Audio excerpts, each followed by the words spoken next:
Olá pessoal, vamos para a aula 504, revisando o conteúdo ficha número 4 de Física Moderna. Então diz assim, questão 17 do ENAD vai nos dizer o seguinte. Em 1900, Max Planck apresentou à Sociedade Alemã de Física um estudo onde, entre outras coisas, surge a ideia da quantização. Em 1920, ao receber o Prêmio Nobel, no final de seu discurso, referindo-se a ideias contidas naquele estudo, comentou: o fracasso de todas as tentativas de lançar uma ponte sobre o abismo logo me colocou frente a um dilema. Ou um quantum de energia era uma grandeza meramente fictícia e, portanto, seria falsa toda a dedução da lei da radiação, puro jogo de formas, ou na base dessa dedução havia conceito físico verdadeiro. Tá? Admitir-se este último, o quantum tenderia a desempenhar na física um papel fundamental, destinado a transformar por completo nossos conceitos físicos, que desde que Leibniz e Newton estabeleceram o cálculo infinitesimal, permaneceram baseados no pressuposto da continuidade das cadeias causais dos eventos. A experiência se mostrou a favor da segunda alternativa, adaptado de Moulton F.R. Schiffens, autobiografia, tararara. O referido estudo foi realizado para explicar. Então, olha só, está falando de Max Planck, da hipótese de quantização. Tá? Lembre que Max Planck é o pai da quântica. Ele perguntou o seguinte: esse referido estudo foi para a confirmação da teoria de Maxwell-Boltzmann da velocidade da trajetória das moléculas de um gás? Não, nada a ver. A teoria de Planck foi da teoria da radiação do corpo negro. Como é que a radiação era emitida? Eles achavam que a radiação térmica de um corpo negro era por ondas. Ele mostrou não, ele mostrou que a radiação é emitida em pacote de energia, então nada a ver com moléculas de gás. Experiência de Rutherford do espalhamento de partículas alfa, não. C, calor irradiante, tá certo, de corpos celestes, não era de corpos celestes, não era de estrelas, é um corpo aquecido, um corpo quente. D, emissões radioativas de isótopos de rádio, não tem nada a ver com radioatividade. E E, é a correta, o espectro de emissão térmica dos corpos cujos dados experimentais não estavam de acordo com as teorias clássicas até então formuladas. Beleza? E de Equador, a questão 17. Tá? A radiação emitida por um corpo negro, um corpo quente, é quantizada. Então, legal, é uma questão histórica, 17, e de Equador. Aí a 18 nos mostra um gráfico. E esse gráfico é um gráfico de intensidade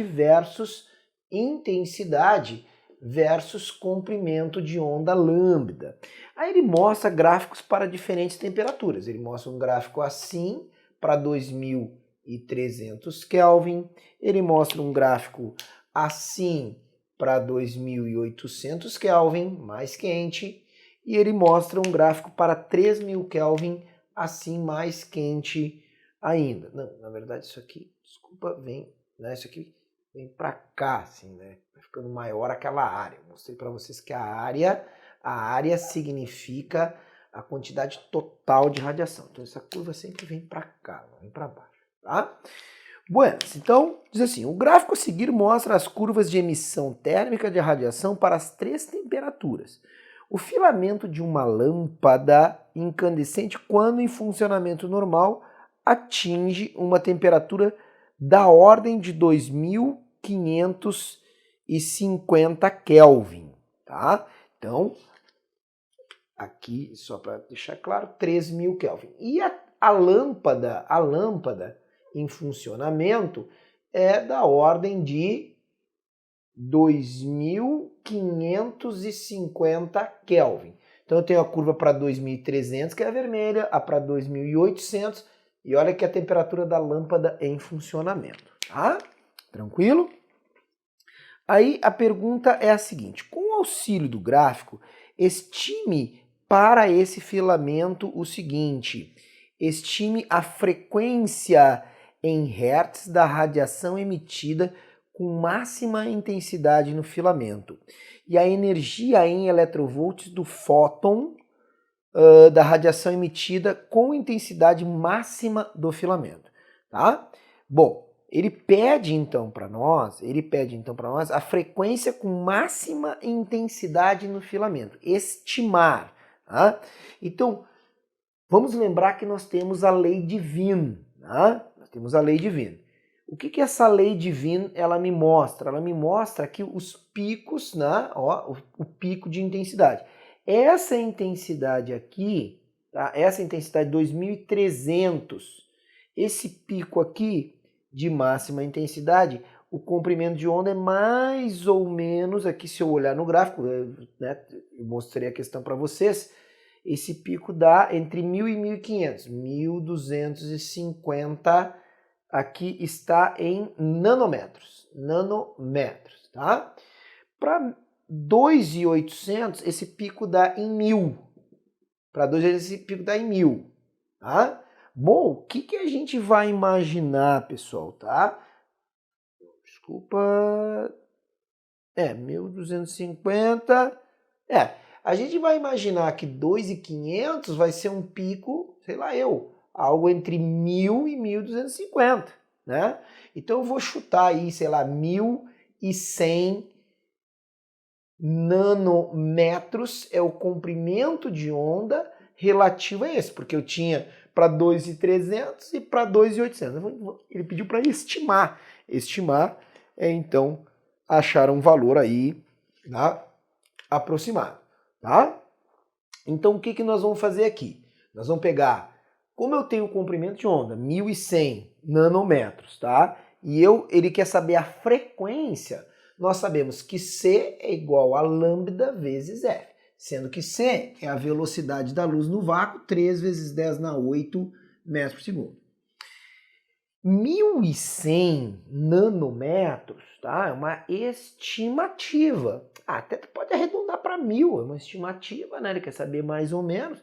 Então eu posso dizer que isso aqui é mais ou menos 1.000, 10 na 3, vezes 10 na nano, menos 9 metros. Então o comprimento de onda mais ou menos 10 na menos 6 metros. Estou estimando. Então 1.000, 1.100 não vai fazer muita diferença. Então, 3 vezes 10 na 8 metros por segundo igual lambda 10 na menos 6 vezes metros, né? Frequência em hertz. Então, 3 vezes 10 na 8, tudo sistema internacional, ó. Então, a resposta vai dar no sistema internacional. Sobre o 10 na menos 6 é igual a F. Portanto, a frequência em que ocorre a máxima intensidade, que é a do pico, tá? Máxima intensidade, vai dar aproximadamente 3 vezes 10. 8 menos 6 dá 3 vezes 10 na 14 Hz. Essa é a frequência, então, onde ocorre a máxima intensidade. Depois é perguntado para nós a energia em eletrovolt do fóton da radiação emitida com máxima intensidade. Bom, a energia do fóton é H vezes F. Se eu botar o H no sistema internacional de unidades e a frequência em Hertz, eu vou obter, né, em Joule. Tá? Aí ele teria que te dar essa constante, né? Ele não deu aí, deve ter dado no início dessa prova aí, né? A constante é 4,4 vezes 10 na menos 15, 4,14 vezes 10 na menos 15 eletrovolt segundo. Quando eu ponho um eletrovolt segundo, bom, olha lá, 4,14 eletrovolt vezes 10 na menos 15, vezes 10 na menos 15, eletrovolt segundo, vezes 3 vezes 10 na 14 Hertz. Lembre que Hertz é 1 sobre segundo. Então, Hertz com segundo corta e sobra em eletrovolts. 3 vezes 4 é 12. 12. 12. 3 vezes 0,1 é 0,3. Né? Com aqui 0,42. 10 na menos 15 vezes 10 na 14, mantém a base, somos expoentes, 10 na menos 1 eletrovolts. Então a energia, aproximadamente 1,2. Vou cortar, né, aquele 42, porque ele pediu uma estimativa da energia, então mais ou menos 1,2, 1,24, se tu preferires, tá? Eletrovolts. Está aí a questão de número 18 com análise nesse gráfico aí. Peguei mais ou menos o lambda, né?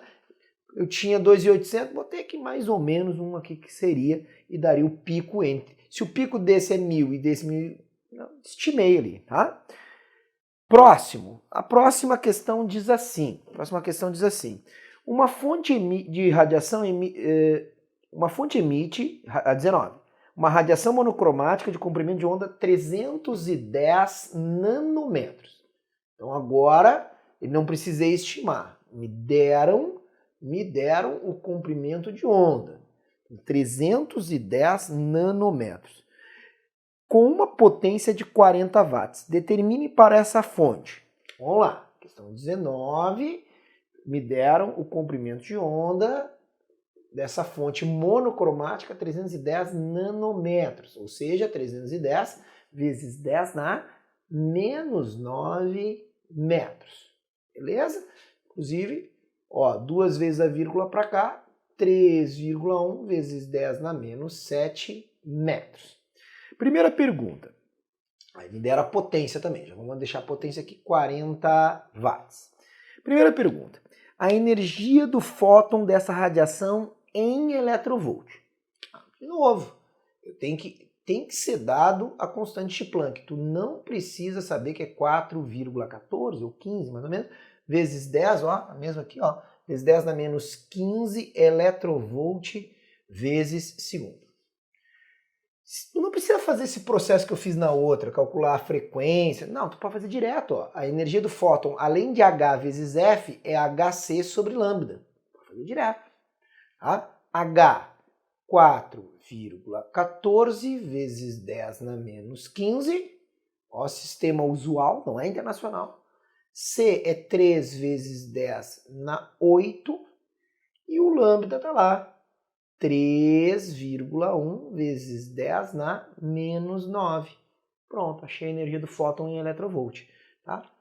Bom, aqui ó, fica fácil, porque esse 3 aqui é aproximadamente igual a 3. Então isso aqui vai dar 4 e alguma coisa, um pouquinho menos do que 4, chutaria 4. Olha aqui, 10 na 8 menos 9. Opa, desculpa aqui, é menos 7, né? Tá botando errado, né? Tá aqui, ó, menos 7, né? Então, 8 menos 7 dá 10 na 15 positivo. Então, esses caras aqui, ó, vai sobrar a energia do fóton aproximadamente 4 eletrovolt. Tá? A energia de um fóton em eletrovolt. Segundo, qual é a quantidade de energia emitida pela fonte em 1 segundo? Qual é a quantidade de energia emitida em 1 segundo? Tá? Bom, eu sei que a fonte emite 40 watts de potência. 40 watts de potência. 40 watts são 40 joule a cada 1 segundo. 40 joules a cada 1 segundo. Tá? Ele quer saber, olha só, a quantidade de energia emitida pela fonte em eletrovolt por segundo. Ou seja, ele quer uma potência não em joule por segundo, mas em eletrovolt por segundo. No fundo, está pedindo, transforme joule para segundo. Joule para eletrovolt. 1 eletrovolt é 1,6 vezes 10 na menos 19 joules. Então, 40 joules, ó, são X eletrovolts. É uma regra de 3. Então, esse vezes esse é igual a esse vezes esse, então 40, vai botar assim, ó. 1,6 vezes x. 1,6 vezes x vai dar 1,6 vezes 10 na menos 19, x igual a 40. Resolvendo a regra de 3. X vai dar 40 dividido por 1,6 vezes 10 na menos 19. Tá? Se fosse 40 por 2, é uns 20. Isso aqui vai dar mais do que 20. Isso aqui vai dar dá 25. Isso aqui dá 25. Isso aqui. 25 vezes 10 na 19 positivo. Tá? Que dá 2,5. Então, ó, 2,5 vezes 10 na 20 eletrovolts por segundo. Então a questão simplesmente pediu, no fundo, transforme de joule para eletrovolt. Se eu sei que 1 eletrovolt é 1,6 vezes 10 a menos 19 joules, eu sei quantos eletrovolts por segundo. Bom, agora ele pede quantos fótons são emitidos por segundo. Ora, se um fóton, aqui, Hc sobre lambda é a energia de um fóton, tem 4 eletrovolts, então 2,5 vezes 10 na 20 eletrovolts serão, já que eu chamei x ali, vamos chamar aqui n fótons. N fótons. Então, 4n é igual a 2,5 vezes 10 na 20, n é 2,5 vezes 10 na 20 sobre 4. Tá? E isso aí vai dar 6,20, né? 2,5 dá 0,625 vezes 10 na 20, e a resposta dada, então, como correta é 6,25 vezes 10 na 19 fótons por segundo. Está aí, então, a questão de número 19, e com isso nós terminamos aí a ficha de número 4. Então, até a nossa próxima aula. Aquele abraço. Tchau!